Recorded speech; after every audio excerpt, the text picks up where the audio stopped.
இப்போ நம்ம சிலோகிசம்ல மூணாவது கேஸ் படிக்க போறோம் நோ. ஓகேவா? இதுக்கு முன்னாடி சம்மும் ஆலும் படிச்சிட்டோம். இப்போ நோ படிக்கலாம். ஓகேவா?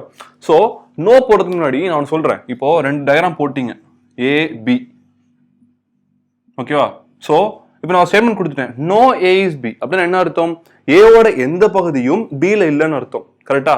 ஏவோட எந்த பகுதியும் பில இல்லைன்றது அர்த்தம். ஸோ நீங்க பாட்டுக்கு இந்த மாதிரி ஏ பின்னு தனியா போட முடியாது. போட்டிங்கன்னா இதுல பல அர்த்தம் இருக்கு. ஓகேவா? ஏன்னா இப்படி போட்டிங்கன்னா இது வந்து என்ன சொல்றது, நோ ஏஆர் பியோட டயக்ராம் இப்படி போடக்கூடாது. அதுவுமே நீங்க எப்படி போடணும்னா இப்படி போடணும். ஒரு மார்க் இவங்க ரெண்டுத்துக்குள்ள ஒரு டச் இப்படி கொடுத்துருங்க. ஓகேவா? இதுதான் நோ ஏஆர்பியோட டயக்ராம். நீங்க இந்த டச்சை கொடுக்கலன்னு வச்சுக்கோங்களேன், அது வந்து என்ன பாசிபிலிட்டின்னு ஒரு கேஸ் படிக்க போறோம் நம்ம, அதுல குழப்பிடுவாங்க. ஓகேவா? ஸோ நீங்க இந்த மாதிரி தனியா இந்த ரெண்டுக்கும் இல்லாம, ஏன்னா நோ ஏஆர்பி தானப்பா, ஏக்கும் பிக்கு எந்த தொடர்பும் இல்லையே, ஸோ நான் எதுவுமே வரைய மாட்டேன் அப்படி சும்மா போட்டுறேன் அப்படிட்டீங்கன்னா அது பாசிபிலிட்டின்னு ஒரு கேஸ் படிக்க போறோம், அதுல குழப்பம் வரும். ஸோ எப்பவுமே நோ ஏஆர்பி இல்ல ரெண்டு பொருளுக்கும் தொடர்பு இல்லை, அப்படி ஒண்ணுக்கு ஒன்று தொடர்பே இல்லை அப்படின்ட்டாங்கன்னா 2 டயக்ராமே போட்டுட்டு ஒரு லைனை வரைஞ்சு விட்டுருங்க ரெண்டுக்கும். ஓகேவா? இதுதான் நோ ஏஆர்பி. ஸோ மறுபடியும் எரிக்கா பண்றேன். சம் ஏஆர்பி நீங்க இப்படி வரையணும், ஆல் ஏஆர்பி இப்படி வரையணும். ஓகேவா? Some A are B, all A are B, no A are B, இப்படிதான் நீங்க டயக்ராம்ஸ் போடணும். புரிஞ்சுதா? இப்போ நம்ம இந்த எக்ஸாம்பிளுக்குள்ள போலாம். இந்த எக்ஸாம்பிள்ல என்ன சொல்லியிருக்காங்கன்னு பாருங்க. ஸ்டேட்மெண்ட்ல சம் ஏ இஸ் பின்னு சொல்லியிருக்காங்க. நமக்கு நல்லாவே தெரியும் சம் ஏ இஸ் பி எப்படி போடணும்ன்றது. சம் ஏ இஸ் பி போட்டாச்சு. அடுத்த ஸ்டேட்மெண்ட் பாருங்க, நோ பி இஸ் சி. பியோட எந்த பகுதியும் ஈல வராதுன்னு சொல்லிட்டாங்க. பிக்கும் ஈக்கும் தொடர்பே கிடையாது, ரெண்டும் தொடர்பு கிடையாது சொல்லிட்டாங்க. நீங்க இங்க ஈய போட்டுட்டு இப்படி விட்டுட்டீங்கன்னா நோ பி தானே, பிக்கு தொடர்பே இல்லை, சும்மா இப்படி போட்டுறேன் அப்படின்ட்டீங்கன்னா அது உங்களுக்கு பாசிபிலிட்டி கேஸ்ல அஃபெக்ட் ஆகும். ஸோ நான் என்ன சொல்லியிருக்கேன், எப்பவுமே நோ பிசினா பிக்கும் பி தான் சொல்லியிருக்காங்க. நோ பிசினா நீங்க பிக்கும் பிக்கும் ஒரு லைனை போட்டு விட்டுருங்க இந்த மாதிரி. ஸோ இப்போதான் இது வந்து கம்ப்ளீட்டா இருக்கு. No B is E.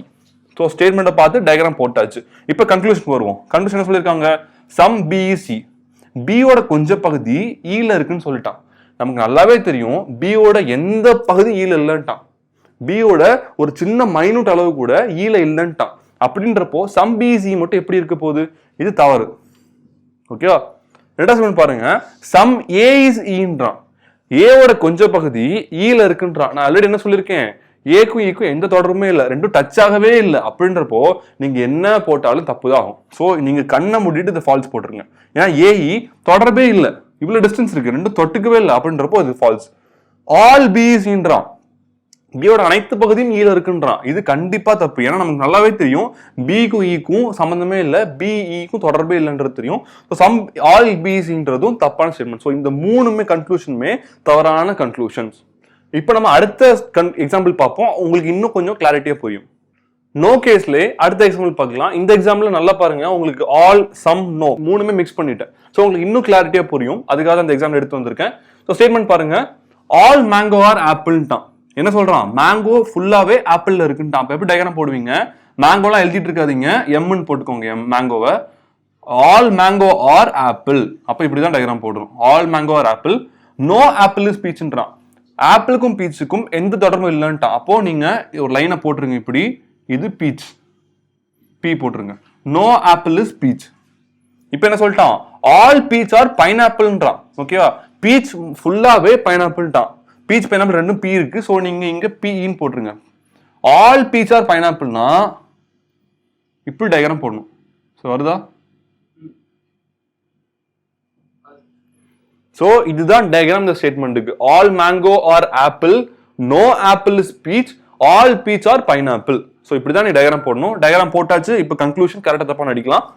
All mango are pineapple, இதுதான் first conclusion. All mango are பைனாப்பிள்னா மேங்கோ ஃபுல்லாவே பைனாப்பிள்ல இருக்குன்றான். மேங்கோ எங்க இருக்கு, இங்க இருக்கு.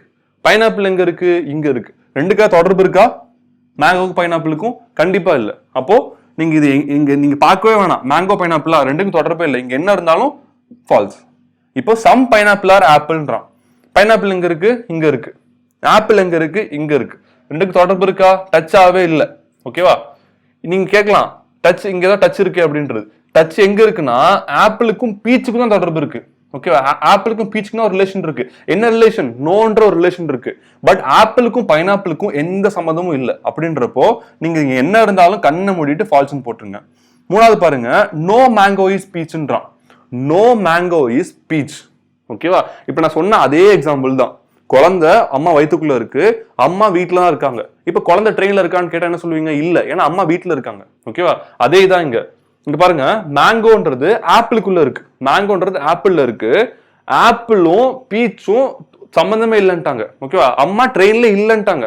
அப்ப குழந்தை ட்ரெயின்ல இல்ல தானே, ஏன்னா குழந்தைய அம்மா வயிற்றுக்குள்ளதான் இருக்குன்றப்போ அம்மா ட்ரெயின் இல்லாதப்போ குழந்தை கண்டிப்பா ட்ரெயின்ல இருக்காது அப்படின்றதான் இந்த இதோட அர்த்தம். மேங்கோன்றது ஆப்பிளுக்குள்ளதான் இருக்கு. ஸோ ஆப்பிளுக்கும் பீச்சுக்கும் எந்த தொடர்பும் இல்லைன்னு நீங்க சொல்லும் போது கண்டிப்பா மேங்கோக்கும் பீச்சுக்கும் எந்த தொடர்பும் இல்லைன்னு நீங்க சொல்லிதான் ஆகணும். டெஃபினட் கன்க்ளூஷன் நீங்க எடுத்துலாம் இதுல இருந்து. ஸோ இந்த ஸ்டேட்மெண்ட் கரெக்ட். உங்களுக்கு புரிஞ்சுக்கணும்னு நினைக்க இது ரொம்ப ரொம்ப முக்கியம்.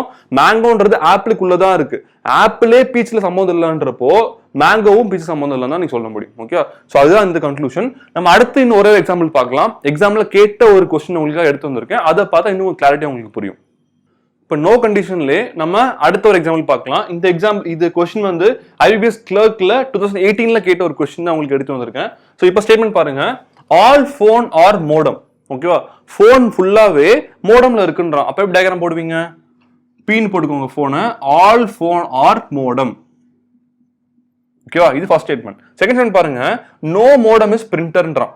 ஸோ பிரிண்டர் ஆல்ரெடி இன்னொரு பி வருது, ஸோ ஃபோனை PHன்னு போட்டுக்கோங்க. நோ மோடம் இஸ் பிரிண்டர்ன்ட்டான். ஓகேவா? So modem no relation with printer. ஓகேவா? இது ஃபோன். ஸோ ஃபோன் ஃபுல்லா மோடம்ல இருக்கு, modem no relation with printer. So ஆட்டோமேட்டிக்கா என்ன, மோடமே பிரிண்டர்ல எந்த தொடர்பு இல்லைன்ட்டான். அப்போ ஃபோனும் கண்டிப்பா பிரிண்டரோட எந்த ரிலேஷன் இல்லை தானே, ஏன்னா ஃபோனே மோடம்குள்ள தான் இருக்கு. ஸோ ஃபோனும் நோ ரிலேஷன் வித் பிரிண்டர். இது இப்படிதான் மனசுல வச்சுக்கோங்க. இப்போ கன்க்ளூஷன் பார்க்கலாம். No phone is printer. நான் சொன்ன அதே கன்க்ளூஷன் வர்றாங்க இவங்க. No phone is printer. ஃபோன்ன்றது மோடம்குள்ள தான் இருக்கு. ஸோ நோ ஃபோன் இஸ் பிரிண்டர்ன்றது கரெக்ட் கன்க்ளூஷன். ரெண்டாவது கன்க்ளூஷன் பாருங்க, ஆல் மோடம் ஆர் ஃபோன்றான். ஓகேவா? All modem are phone. Modem ஃபுல்லாவே ஃபோன்ல இருக்குன்றான். அப்படி இல்லை, ஏன்னா ஃபோன் தான் மோடம்குள்ள இருக்கு, மோடம் ஃபோனுக்குள்ள இல்லை. ஏன்னா இந்த ஏரியாலாம் பாருங்க ஃபோனுக்குள்ள வருதா? இல்லை. அப்படின்றப்போ தப்பான ஸ்டேட்மெண்ட். மூணாவது பாருங்க, நோ பிரிண்டர் இஸ் மோடம். ஓகேவா? No printer is modem. Modem no modem is பிரிண்டர்ன்றப்போ அந்த ரிவர்ஸும் கரெக்டா தான் இருக்கும். அந்த கன்ஃபியூஸ் பண்றதா இந்த கன்ஃபியூஸ் கொடுத்துருக்கான். மோடமுக்கும் பிரிண்டருக்கும் எந்த சம்பந்தமும் இல்லைன்றப்போ கண்டிப்பா பிரிண்டருக்கும் மோடமுக்கும் எந்த சம்பந்தம் இருக்க போறது இல்லை. ஸோ இதுதான் இப்படிதான் கன்க்ளூஷன். ஸோ கண்டிப்பா இதோட நிறுத்திடாதீங்க. ஆக்சுவலா ABCD இருக்கு கீழே.